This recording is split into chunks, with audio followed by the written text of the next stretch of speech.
नमस्कार दोस्तों, मेरा नाम मुकेश है और आज हम चर्चा करेंगे कि ब्लोअर मोटर के गर्म होने या ट्रिप करने के क्या कारण हो सकते हैं और उनके समाधान क्या किए जा सकते हैं। मोटर जलने या ट्रिप होने का एक रीजन हो सकता है या जलने का एक रीजन ये हो सकता है कि रिले का इंस्टॉलेशन ना होना।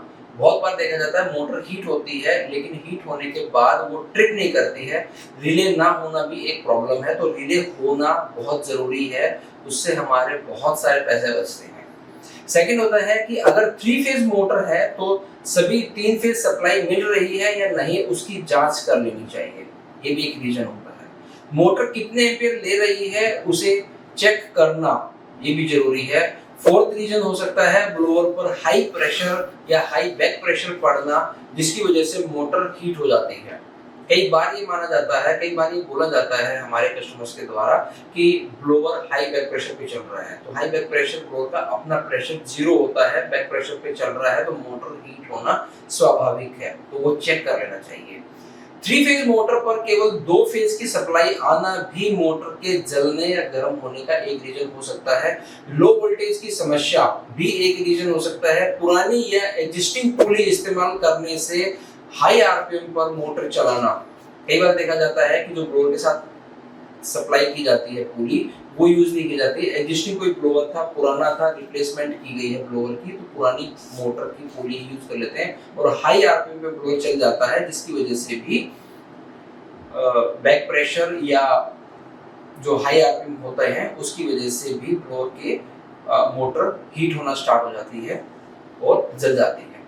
बेल्ट इंजन का बहुत ज्यादा टाइट होना या ढीला होना, ये भी एक रीजन होता है, तो चेक कर लेना चाहिए कि बहुत ज्यादा टाइट तो नहीं है या बहुत ज्यादा लूज तो नहीं है, जिसकी वजह से भी हीट होती है। यदि मोटर का एम्पियर लोड उसकी कैपेसिटी के 150% तक है तो कोई समस्या नहीं होगी। कई बार देखा जाता है कि हम जो रिले सेट करते हैं वो रिले यूजली या एम्पियर जो होने चाहिए, कहाँ तक एक मोटर के एम्पियर एक मोटर कंज्यूम कर सकती है, तो जो कैपेसिटी है उसका 150% टाइप का। अगर 3 एचपी की मोटर है तो 3 एचपी इंटू 150% इज 4.5 एम्पियर, तो 450 एम्पियर तक चल सकती है। वहां तो कोई प्रॉब्लम नहीं है, हमारी रिले उसके अकॉर्डिंग सेट होनी चाहिए। अब हम बात करते हैं सॉल्यूशंस की। इनटेक और डिस्चार्ज लाइन में ब्लॉकेज या क्लोज वॉल्व होना, उसकी जांच कर लेनी चाहिए। कई बार देखा जाता है कि जो डिस्चार्ज पाइपलाइन है वहां पे ब्लॉकेज है, बैक प्रेशर क्रिएट होता है, जिसकी वजह से मोटर गर्म होती है एम्पियर बढ़ने की वजह से।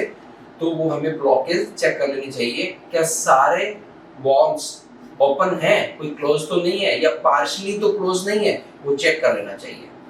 ऑयल का लेवल सही रखिए, ज्यादा भरने या कम करने दोनों ही स्थिति में समस्या आती है। बहुत ज्यादा ऑयल का लेवल भर दिया, ऊपर तक भर दिया, कई बार देखा जाता है, जिससे उसकी ब्रेथिंग में प्रॉब्लम आती है, ऑयल सील भी फेल हो जाती है और ब्लोअर के मोटर के ऊपर बहुत प्रेशर बनता है, उसको बहुत जोर लगाना पड़ता है, पावर कंजम्पशन बढ़ जाती है, एम्पियर बढ़ जाता है, तो वो हमें चेक कर लेनी चाहिए। इलेक्ट्रिशियन से पावर सप्लाई की स्टेबिलिटी जांच करा लेनी चाहिए। ये सुनिश्चित करने की जरूरत है कि मोटर की जो रेटिंग्स हैं वो ऑपरेशनल डिमांड के अनुसार है। 3 एचपी की रिक्वायरमेंट है, कहीं 2 एचपी की तो नहीं लग गई है, या 10 एचपी की है तो 7.5 एचपी की तो नहीं लग गई है, ये चेक कर लेना चाहिए। ब्लोअर के चारों ओर जो पर्याप्त क्लियरेंस होनी चाहिए ताकि उसको एयर जो है वो फ्रेश मिले, एयर सर्कुलेशन प्रॉपर हो, ये भी हमें चेक कर लेना चाहिए। कई बार इसकी वजह से भी बहुत हीट हो जाती है मोटर। अगर मोटर हॉट क्लाइमेट में चल रही है तो कूलिंग फैंस या डक्टिंग एयर इनलेट्स का उपयोग कर लेना चाहिए। तो ये सारे सॉल्यूशंस हो सकते हैं जिनको वन बाय वन करके हमें चेक कर लेना चाहिए। अगर हम बात करते हैं निष्कर्ष की, कंक्लूजन की, नियमित जांच करें और सही मेंटेनेंस से मोटर को ओवरहीटिंग और ट्रिपिंग से बचाया जा सकता है, जलने से भी बचाया जा सकता है। सही इंस्टॉलेशन और प्रॉपर मॉनिटरिंग से मोटर की लाइफ और परफॉर्मेंस दोनों को बढ़ाया जा सकता है। इतने सारे सॉल्यूशंस के बावजूद भी अगर आपको कोई सॉल्यूशन नहीं मिल रहा है या प्रॉब्लम अभी भी परसिस्ट करती है, तो आप हमारे हेल्पलाइन नंबर पर बात कर सकते हैं। हमारा हेल्पलाइन नंबर है 7027029009। मेरी टीम आपके लिए हमेशा अवेलेबल है। Thank you so much.